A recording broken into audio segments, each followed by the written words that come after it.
BRS party working president KTR మాజీ మంత్రి హరీష్ రావు ఇవాళ తెలంగాణ భవన్లో పలు కీలక సమావేశాలు నిర్వహించనున్నారు. ముందుగా జీహెచ్ఎంసీ పరిధిలోని ఎమ్మెల్యేలు, మాజీ ఎమ్మెల్యేలు, ఎమ్మెల్సీలు, కార్పొరేటర్లతో సమావేశమవుతారు. రేపు జీహెచ్ఎంసీ కౌన్సిల్ సమావేశంలో కార్పొరేటర్లకు దిశానిర్దేశం చేయనున్నారు.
BRS party working president KTR, మాజీ మంత్రి హరీష్ రావు ఇవాళ తెలంగాణ భవన్లో పలు కీలక సమావేశాలు నిర్వహించనున్నారు.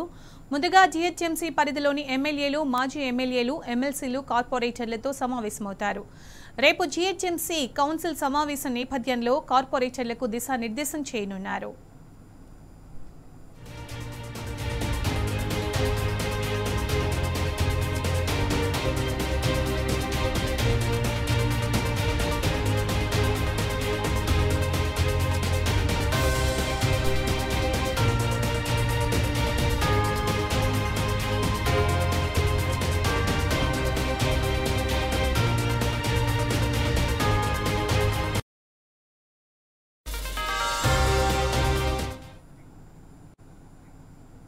ఇదే అంశానికి సంబంధించి పూర్తి సమాచారం మా ప్రతినిధి లివిల్ అడిగి తెలుసుకుందాం. లివిల్, BRS party working president KTR అలాగే మాజీ మంత్రి హరీష్ రావు ఇవాళ తెలంగాణ భవన్లో పలు కీలక సమావేశాలు నిర్వహించినట్టు తెలుస్తోంది. అప్డేట్స్ ఏంటి దీనికి సంబంధించి? మరి కాసేపట్లో జీహెచ్ఎంసీ కార్పొరేటర్లతో బీఆర్ఎస్ వర్కింగ్ ప్రెసిడెంట్ కేటీఆర్ సమావేశం కానున్నారు. ప్రధానంగా రేపు జరిగే జీహెచ్ఎంసీ చివరి కౌన్సిల్ సమావేశానికి సంబంధించి కార్పొరేటర్లకు దిశానిర్దేశం చేయనున్నారు. ఈ సమావేశానికి స్థానికంగా ఉన్న జీహెచ్ఎంసీ పరిధిలోని ఎమ్మెల్యేలు, ఎమ్మెల్సీలతో పాటు కార్పొరేటర్లు హాజరు కానున్నారు. అయితే ప్రధానంగా ప్రజా సమస్యల ఎజెండాగా బీఆర్ఎస్ పార్టీ పోరాటం చేయనుంది. రేపు కౌన్సిల్ సమావేశాలకు సంబంధించి పలు కీలక అంశాలపైన కూడా ఈ దేశం చేరున్నారు. అయితే ఇప్పటికే ఈ జీహెచ్ఎంసీ 2 సంవత్సరాల కాంగ్రెస్ పాలనలో పూర్తిగా అస్తవ్యస్తం అయిపోయింది. ఎక్కడేసిన చెత్త అక్కడే ఉంది. పూర్తిగా చాలా చోట్ల స్ట్రీట్ లైట్లు లేని పరిస్థితి, అనేక చోట్ల ఇవాళ ల్యాండ్ ఆర్డర్ దెబ్బతిన్న పరిస్థితి కనిపిస్తుంది. పార్కులన్నీ కూడా అధ్వాన స్థితికి మారిపోయినాయి. ఇవాళ మంచినీటి సమస్య కూడా తాండవిల్తుంది. గత బీఆర్ఎస్ ప్రభుత్వం ఇచ్చిన ఉచిత మంచినీటి పథకానికి కూడా ఇవాళ మంగళం పారేందుకు కాంగ్రెస్ ప్రభుత్వం ఆధ్వర్యంలోని జీహెచ్ఎంసీ సిద్ధమవుతుందని తెలుస్తుంది. ఈ నేపథ్యంలో ప్రజా సమస్యల ఎజెండాగా బీఆర్ఎస్ వర్కింగ్ ప్రెసిడెంట్ కేటీఆర్ దిశానిర్దేశించారు. అయితే మనతో పాటు మాట్లాడడానికి కార్పొరేటర్లు ఉన్నారు. చెప్పడన్నా, రేపు ఎలాంటి సమస్యలు, ప్రజల సమస్యలను జీహెచ్ఎంసీ ముందు తీసుకెళ్తారు? ఇప్పుడు వర్కింగ్ ప్రెసిడెంట్ గారు సూచనల మేరకు ఏది మనకు దిశానిర్దేశం చేస్తారో దాని వరకు మేము చేస్తాం. అదేవిధంగా మాకు స్థానికంగా కూడా డివిజన్లో వివిధ సమస్యలు, ఏదైతే చెత్త సమస్య కూడా ఎక్కడికక్కడ కూడా ఈరోజు శానిటేషన్ కూడా వర్కర్లకు, ఎంప్లాయీస్కు అనేది ఆదిమాషే లేకుండా పోయింది. వర్కర్ల నెగ్లిజెన్సీ ఎక్కువ అయిపోయింది. అదొకటి. లైట్లు కూడా చాలా స్ట్రీట్ లైట్లు కూడా ఎక్కడికక్కడ కూడా వెలగట్లేదు.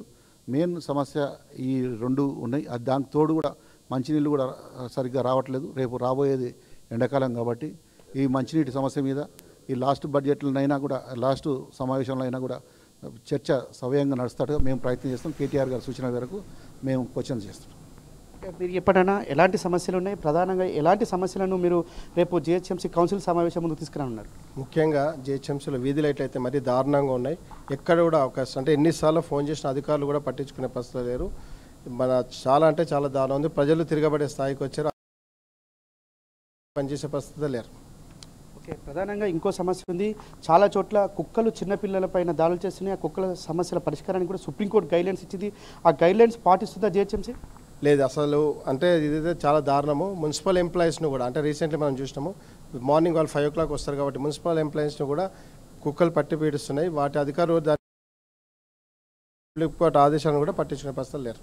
ఓకే, ఇవాళ ఎవరిని అడిగినా అనేక సమస్యలతో జిహెచ్ఎంసీ పరిధిలో ఉన్నారని చెప్తున్నారు. అనేక సమస్యలు తాను చెప్పడమా, ప్రధానంగా ల్యాండ్ ఆర్డర్ సిచ్యువేషన్ కూడా ఇవాళ నగర వ్యాప్తంగా చాలా దారుణంగా ఉంది. ఆ సమస్యకు పరిష్కారం ఇవాళ జిహెచ్ఎంసీ కావచ్చు ప్రభుత్వం చేయలేకపోతుంది. రేపు చివరి కౌన్సిల్ సమావేశంలో ఎలా ప్రశ్నించనున్నారు? ఈరోజు చివరి సమావేశం జరగబోతుంది కాబట్టి రేపు మేము ఒక్కటే అడుగుతాం. జిహెచ్ఎంసీ ప్రధానంగా వచ్చి అంబర్పేటలో ఫ్లైఓవర్ నిర్మించడం జరిగింది, కానీ కింద సర్వీస్ రోడ్ మాత్రం దారుణంగా ఉంది. అది కిషన్ రెడ్డి గారు ఎంపీ గారు ఆధ్వర్యంలో జరిగి ఇంతవరకు చేసిన సర్వీస్ రోడ్ మాకు అసలు ఆ ఫ్లైఓవర్తో మాకు ఏమీ కూడా యూజ్ లేదు. ఎంత దారుణంగా ఉందంటే మీరు చూసుకున్న చేరంబర్ నుంచి స్టార్ట్ అయితే రమంతపూర్ వరకు కూడా సర్వీస్ రోడ్ నుంచి ఒక 2 వీలర్, నేను ఎంపీ గారిని కోరేది ఒకటి, ఆ 2 వీలర్ మీద ఒకసారి డ్రైవ్ చేస్తే ఎలా ఉంది అంబర్పేట పరిస్థితి అని తెలుస్తుంది. అక్కడ వచ్చేది ఆ మహంకాళి టెంపుల్ మెయిన్ టెంపుల్, అక్కడ కూడా ప్రజలకు చాలా ఇబ్బంది పడుతున్నారు. ఇక్కడ గుంతలు అక్కడే మేము మామూలుగా వచ్చి నామకే వస్తే ఫ్లైఓవర్ ఇనాగ్రేషన్ చేసుకోవడం జరిగింది కాబట్టి అక్కడున్న ప్రజలు ఇబ్బంది చాలా ఉంది. ముఖ్యంగా వచ్చేసి రోడ్స్ మొన్న భారీ వర్షాలతో ఎక్కడ గుంతలు అక్కడే, ఇక్కడ డివిజన్లో కూడా ఏం పనులు అవుతాయి. శానిటేషన్ మీరు తీసుకోండి, శానిటేషన్ కూడా మొన్న ఎలక్షన్స్లో మొత్తం వర్కర్స్ని జిహెచ్ఎంసీ ఆఫీస్ని మొత్తం కూడా జూబ్లీస్లో పెట్టారు. అంటే ఎలా జరుగుతుంది శానిటేషన్? ఎట్లా గార్బేజ్ లిఫ్టింగ్, ఎట్లా వెహికల్స్ ఇవ్వలేదు, ఎలా అవుతుంది? అంటే కాలనీస్లు అన్నీ వదిలిపెట్టేసి మొత్తం స్టాఫ్ను మొత్తం ఇక్కడ జూబ్లీస్లో పెడితే మా పరిస్థితి ఏంది? ప్రజలకు మేము ఏం సమాధానం ఇవ్వాలి? ముఖ్యంగా వచ్చే స్ట్రీట్ లైట్స్ కూడా అదే జరుగుతుంది. వాటర్ కూడా మెయిన్గా ఇప్పుడు ప్రాబ్లం, అసలు ఎక్కడ కూడా వాటర్ రావట్లేదు. చెప్తే వస్తుంది, ఇక్కడ కూడా మేము వాటర్ వర్క్స్తో కూడా కలవడం జరిగింది. ఇవి వచ్చేది సమ్మర్ కాబట్టి మేము ఒకటే కోరుకుంటున్నాం, మెయిన్గా issues roads, water, sanitation, street lights. మీరు చెప్పండి, ఇవాళ ప్రధానంగా పార్కులు గత బీఆర్ఎస్ ప్రభుత్వంలో పట్టణ ప్రకృతి నిలయాల కింద అనేక రకాలుగా అభివృద్ధి చేసిన పార్కులన్నీ కూడా ఇవాళ అక్కడ అభివృద్ధి అంతా పడికేసింది. పార్కులన్నీ కూడా ఆగమైపోయినాయి. ఈ నేపథ్యంలో మీ ఏరియా ఉన్న పార్కులు కావచ్చు, వాళ్ళు జిహెచ్ఎంసీ పరిధిలోని పార్కుల విషయంలో జిహెచ్ఎంసీ కౌన్సిల్ సమావేశంలో ఏమో నిలదీన్నారు? యాక్చువల్లీ నాది రాజేందర్ నగర్. లాస్ట్ 2 yearsలో నాకు 2 crores పార్కుది ఇనాగ్రేషన్ అయ్యింది.